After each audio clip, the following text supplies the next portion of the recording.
शैक्षणिक व इतर उपयुक्त व्हिडिओज पाहण्यासाठी सबस्क्राईब करा all in one for VI या आपल्या यूट्यूब चॅनलला. तसेच बेल आयकॉनला देखील क्लिक करायला विसरू नका, जेणेकरून नवीन व्हिडिओजचे नोटिफिकेशन्स हे आपल्याला सर्वात प्रथम प्राप्त होतील.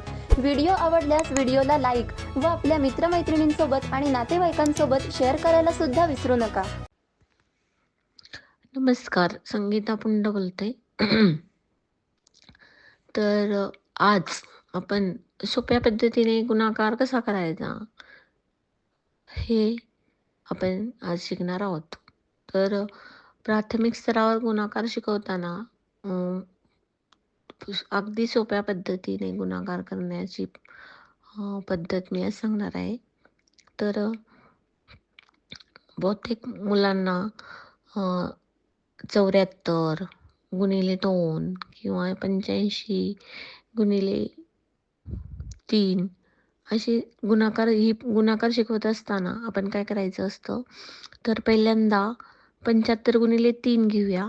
तर 75ची आधी फोड करायची. ती फोड करायची म्हणजे कसं करायचं, तर 75ची फोड काय होते, तर यामध्ये 5 एकक आणि 7 दशक असतात.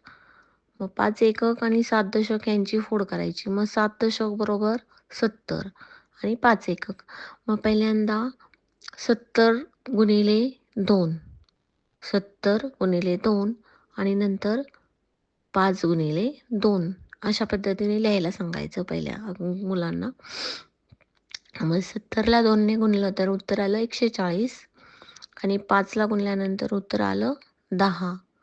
मग 140 अधिक 10, 140 अधिक 10 तर उत्तर आलं आपलं 150. 150 म्हणजे अशा रीतीनं हा गुणाकार शिकवायचा आहे. पुन्हा दुसरे उदाहरण घेऊया. 52 अधिक 3, 52 गुणिले 3.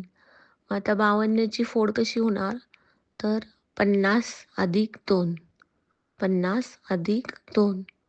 मग 50 अधिक 2 ह्या दोन्ही संख्येला आपल्याला 3ने गुणायचं आहे.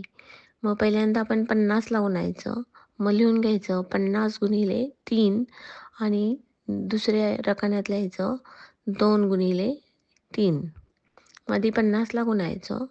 3 0 0 5 त्रिक 15 म्हणजे उत्तर आलं आपलं 150 आणि इकडे 2 गुणिले 3 म्हणजे उत्तर आलं 6. मग 150 अधिक 6 बरोबर आलं 156.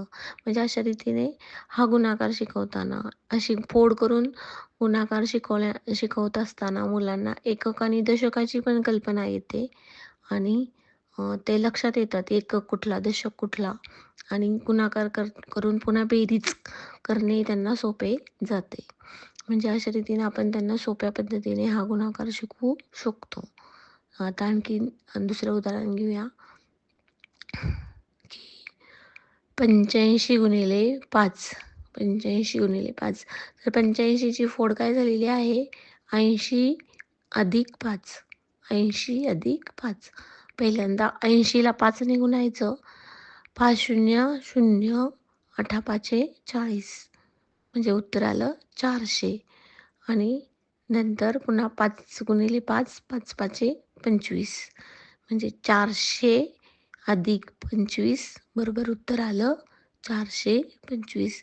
म्हणजे अशा रीतीने हे गुणाकार करणे मुलांना खूप करायलाही आवडतात आणि सोप्या पद्धतीने ही लहान मुलं खूप छान पद्धतीने गुणाकार करायला शिकतात आणि त्यात त्यांना आवडही निर्माण होते आणि एकक दशक ही संकल्पनाही त्यांच्यात चांगल्या पद्धतीने रूढ होते. थँक्यू.